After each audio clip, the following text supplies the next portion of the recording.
आज हम बात कर रहे हैं पश्चिम एशिया के उस खतरनाक मोड़ पर जहां अमेरिका ईरान संघर्ष अब एक नए बड़े क्षेत्रीय युद्ध का रूप लेता दिखाई दे रहा है। इस जंग में एक नया और बेहद अहम खिलाड़ी खुलकर सामने आ गया है। लेबनान का ईरान समर्थित संगठन हिजबुल्लाह।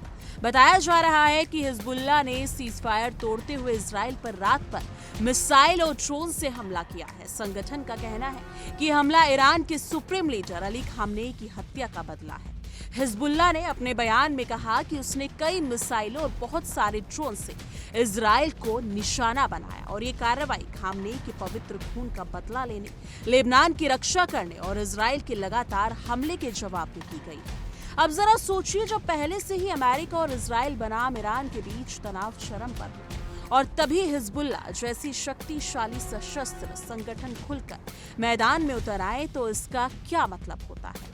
इसका मतलब है कि संघर्ष अब सीमित नहीं रहा, बल्कि ये पूरे क्षेत्र की अपनी चपेट में ले सकता है। इजराइल ने भी तुरंत जवाबी कार्रवाई की। इजराइल डिफेंस फोर्स ने बयान जारी कर कहा कि सीमा पार से दागे गए रॉकेटों के जवाब में उसने पूरे लेबनान में हिजबुल्लाह के ठिकानों पर हवाई हमले शुरू कर दिए हैं। इजरायली सेना का दावा है कि उसने कुछ रॉकेटों को हवा में ही इंटरसेप्ट कर दिया, जबकि अन्य खाली इलाकों में गिरे, यानी कि जो रॉकेट्स थे। लेकिन फिलहाल किसी बड़े नुकसान या हताहत की खबर नहीं है, लेकिन हालात बेहद तनावपूर्ण बने हुए हैं।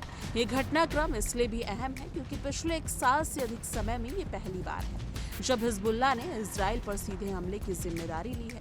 नवंबर 2024 में अमेरिका की मध्यस्थता से हुए युद्ध विराम के बाद सीमा पर अपेक्षाकृत शांति थी। हालांकि इजराइल लेबनान में समय समय पर हमले करता रहा है, ये कहते हुए कि उसका मकसद हिजबुल्लाह को दोबारा सैन्य ताकत जुटाने से रोकना है। लेकिन अब जो हुआ है, उसने उस नाजुक संतुलन को तोड़ दिया है। लेबनान के भीतर भी इस तरह के कदम को लेकर चिंता गहराई हुई है।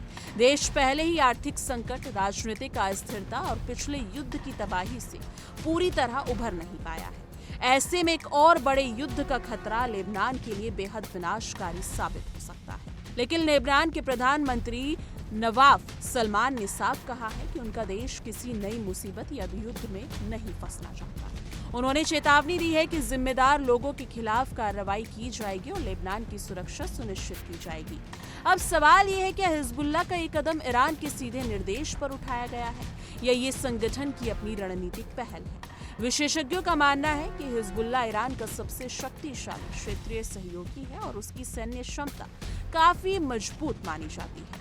उसके पास हजारों रॉकेट और ड्रोन होने का दावा किया जाता है। यदि वो पूरी तरह से ताकत से मैदान में उतरता है तो इजराइल तो उत्तरी मोर्चे पर गंभीर चुनौती मिल सकती है। यानी दूसरी ओर इजराइल पहले ही ईरान के साथ सीधे टकराव की स्थिति में है। ऐसे 2 मोर्चों का संघर्ष उसके लिए रणनीतिक रूप से जटिल हो सकता है।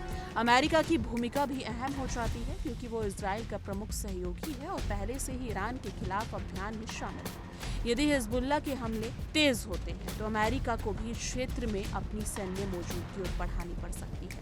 इस पूरे घटनाक्रम का एक और महत्वपूर्ण पहलू है क्षेत्रीय संतुलन। पश्चिम एशिया पहले से ही कई संघर्षों का गवाह रहा है। सीरिया, गाजा, यमन, इराक हर जगह अलग अलग मोर्चे पर सक्रिय है। यदि ये संघर्ष और फैलता है तो ये बहुपक्षीय युद्ध का रूप ले सकता है, जिसमें कई राज्य और गैर राज्य अभियान शामिल हो सकते हैं। हालांकि फिलहाल दोनों पक्षों की ओर से सीमित जवाबी हमलों की खबर है, लेकिन इतिहास बताता है कि ऐसे हालात में छोटी चिंगारी भी बड़े विस्फोट में बदल सकती है। एक मिसाइल की चूक, एक गलत आंकलन या एक बड़ा हताहत और हालात नियंत्रण से बाहर हो जाते हैं। दुनिया की नजरें अब 3 जगहों पर टिकी हैं: तेहरान, तेल अवीव और वॉशिंगटन। क्या कूटनीति इस बढ़ते संकट को रोक पाएगी या हम एक ऐसे क्षेत्रीय युद्ध की ओर बढ़ रहे हैं जो वैश्विक राजनीतिक, तेल बाजार और अंतर्राष्ट्रीय सुरक्षा की गहराई से प्रभावित करेगा? लेकिन इस मुद्दे पर आपकी क्या कुछ राय है? कमेंट सेक्शन में अपनी राय जरूर साझा कीजिएगा। देखिए इंडिया डेली 24/7 अब आपकी स्मार्ट टीवी पर। इंडिया डेली मौजूद है सभी डिजिटल प्लेटफॉर्म पर लाइव और लगातार। इंडिया डेली 24/7 हर दिन राष्ट्र को समर्पित।